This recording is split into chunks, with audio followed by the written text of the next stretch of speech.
ডোরেন পাওয়ার একটি fundamental share এবং down trend create করে একটা সাইডওয়েজ করে সে একটা আপ মুড দেওয়ার চেষ্টা করে যাচ্ছে, কিন্তু টানটাও কত সুন্দর দেখুন, ধীরে ধীরে তার কাপগুলো ছোট হয়ে আসছে এবং এখান থেকে আশা করা যায় সে আপে চলে যাবে।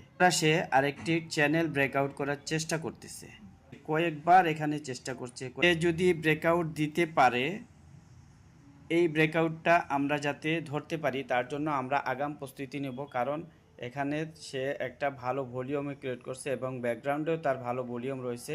এগুলা পর্যবেক্ষণে রেখে আমরা ডোরেন পাওয়ারের এন্ট্রি পয়েন্ট এবং প্রফিট করার সুযোগটা কাজে লাগাবো। এই চ্যানেলটা ব্রেকআউট দিতে পারে, প্রাথমিক টার্গেট হবে 34-35 টাকা।